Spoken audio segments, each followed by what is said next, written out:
కాకినాడ జిల్లా తుని నియోజకవర్గంలో మైనర్పై తాత వరుస అయ్యే వ్యక్తి అఘాయిత్యానికి ప్రయత్నించాడు. తునికి చెందిన టీడీపీ దళిత నాయకుడు తాటిక నారాయణరావు జగన్నాథగిరి గురుకుల పాఠశాల నుంచి తాతని చెప్పి విద్యార్థినిని తోటల్లోకి తీసుకెళ్లాడు.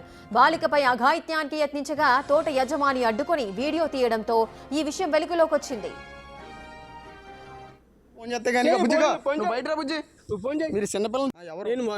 మున్సిపాలిటీ కౌన్సిల్ నేను ఎక్కడ మున్సిపాలిటీ కౌన్సిల్ నేను ఇలా తీసుకొచ్చి తోటలో తీసుకొచ్చి అమ్మాయిని పాడు చేస్తున్నావా? పాడు చేస్తాం మేము. అమ్మాయి బాత్రూమ్ కూర్చుందంటే అమ్మాయి అమ్మాయి చేపట్టుకుంటాను. మరి ఎవరో నువ్వు తెలియకుండా నువ్వు పట్టుకుని నువ్వు ఏం చేస్తున్నావు? అమ్మాయి బట్టలు ఏం చేస్తున్నావు చెప్పు. నువ్వు అమ్మాయి చేపట్టుకోవచ్చు మాట చెప్తున్నాను. అమ్మాయి బట్టలు ఇప్పుడు నేను చెప్తా రాగు. పోలీసులకు ఫోన్ చేస్తే కానీ నువ్వు బయట రా బుజ్జి. నువ్వు ఫోన్ చేయి. మీరు చిన్నపిల్లలు తీసుకొచ్చి ఏం చేస్తున్నారు ఇక్కడ? ఎవరు తోట యజమాని ప్రశ్నిస్తుంటే బాలికను స్కూటర్పై తీసుకుని పరారయ్యాడు నారాయణరావు. బాలిక బంధువుల ఫిర్యాదుతో నారాయణరావును అదుపులోకి తీసుకున్నారు పోలీసులు. గురుకుల పాఠశాల ఎదుట బాలిక బంధువులు ఆందోళనకు దిగారు. మున్సిపాలిటీ కౌన్సిల్ నేను ఎక్కడ మున్సిపాలిటీ కౌన్సిల్ ఇలా తీసుకొచ్చి తోటలో తీసుకొచ్చి అమ్మాయిని పాడు చేస్తున్నావా? పాడు చేస్తాం మేము. అమ్మాయి బాత్రూమ్ కూర్చుందంటే అమ్మాయి అమ్మాయి చేపట్టుకుంటాను. మరి ఎవరో నువ్వు తెలియకుండా నువ్వు పట్టుకుని నువ్వు ఏం చేస్తున్నావు? అమ్మాయి బట్టలు ఏం చేస్తున్నావు చెప్పు. నువ్వు అమ్మాయి చేపట్టుకోవచ్చు మాట చెప్తున్నాను.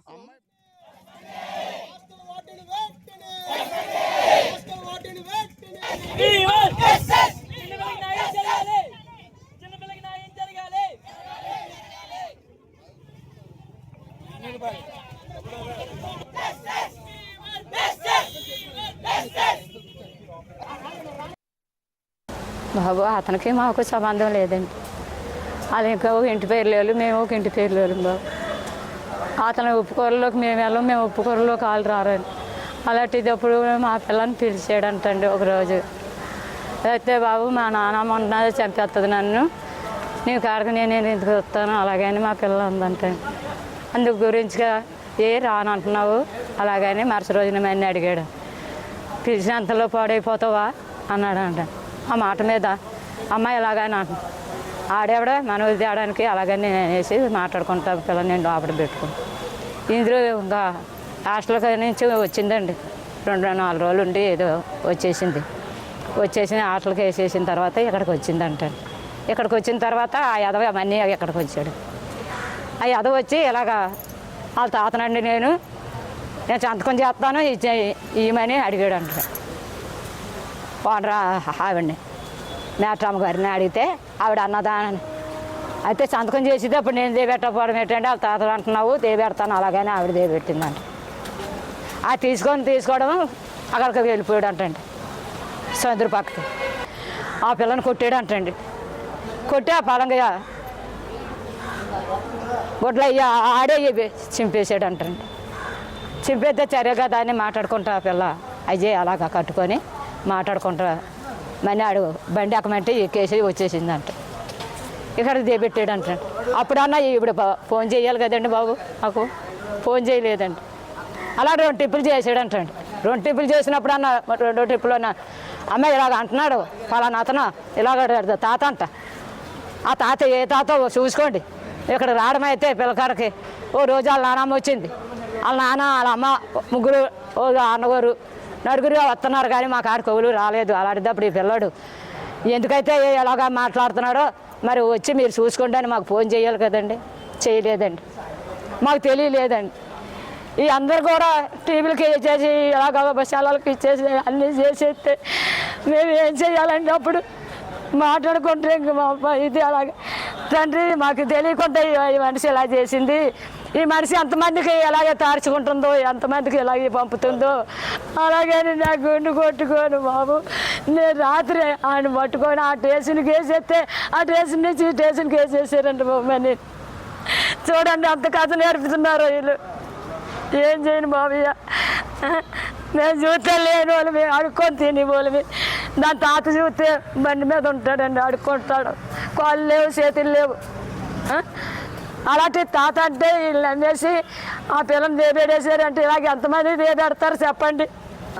ఎంతో సురక్షితంగా ఉంటుందనే ఒక గురుకుల పాఠశాలలో మనం తల్లిదండ్రులు అందరం కూడా పలు పనులకు బయటికి వెళ్ళిపోయి పిల్లల్ని సురక్షితంగా చూసుకుంటారు అని చెప్పేసి మనం పెట్టుకున్నటువంటి ఆ హాస్టల్లో కూడా సేఫ్టీ లేకుండా ఈ కూటమి నాయకులు వాళ్ళ దౌలత్ని చేసుకుంటూ ఇక్కడికి వచ్చి హాస్టల్లో ఉన్న పిల్లని తీసుకొని వెళ్ళి బయటికి వెళ్ళి ఒకసారి కాదు 2 సార్లు కాదు 3 సార్లు ఆ పాప పైన అత్యాచారం చేయడం అయితే జరిగింది. ఆ పాప మేము కూర్చోబెట్టి మాట్లాడితే డిపార్ట్మెంట్ వాళ్ళకి వీళ్ళందరూ కూడా పాప భయపడుతుంది. ఆ పాపకు జరిగినటువంటి అన్యాయాన్ని పాప మాకు తెలియజేయడం జరిగింది. బిడ్డలని మేము తల్లిదండ్రులు పనులకి వెళ్ళిపోయి మేము బిడ్డలను కాపాడుతారు కదా అని చెప్పేసి ఆ యాజమాన్యానికి అప్పచెప్పిన యాజమాన్యం అతనికి ఏ విధమైన చుట్టము కాదు, ఏ విధమైన బంధువు కాదు. అలాంటి అతని చేతులకి ఆ బిడ్డను ఎలాగ అప్పచెప్పారు అన్నది మాకు యాజమాన్యం సమాధానం చెప్పాలి.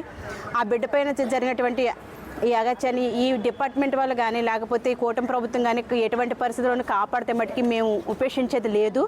మేము అందరినీ కూడా గట్టిగా డిమాండ్ చేస్తున్నాము. కూటమి నాయకులందరినీ కూడాను, ఏంటి మీ పరిపాలన, మీరు చేస్తున్నది ఏంటి, మీ తరపునున్న నాయకులకి మీరు ఎలాంటి దన్నులు ఇచ్చి పంపిస్తున్నారు రోడ్డు మీదకి. అన్ని పుణ్యం తిరిగిన పిల్ల, చిన్నారి పిల్ల మీద ఎంత అగాయిత్యమా, ఎంతటి పిల్ల ఆ పిల్ల మీద ఎంతటి, నీ వయసు ఏంటి, అతని వయసు తాత కన్నా పెద్ద వయసు ఉన్న అతను తీసుకొచ్చి ఈ మంచి సెక్యూరిటీ ఉన్న స్కూల్ నుంచే బయటకు తీసుకెళ్తున్నారు అంటే మీకు ఎంత ధైర్యం, మీరు ఎంత ధైర్యంగా చేస్తున్నారు ఇలాంటి పనులు. మీకు ఎవరు ఇచ్చారో దన్ను, వాళ్ళందరూ కూడా బయటకు రావాలి. మేమందరం కూడా ఇక్కడ సమాధానం చెప్పేంత వరకు కూడా మీ కూటమి నాయకులు మీ దన్ను చూసుకొని మీరు చేస్తున్నటువంటి పనులు అన్నీ కూడా మేము సమాధానం చెప్పేంత వరకు కూడా మేము ఊరుకోము. ఈ బిడ్డ అయితే మటుకు మాకు ఇచ్చినటువంటి స్టేట్మెంట్ అయితే మటుకు కరెక్ట్గా అతనికి ఆ పిల్లకైతే అన్యాయం జరిగింది.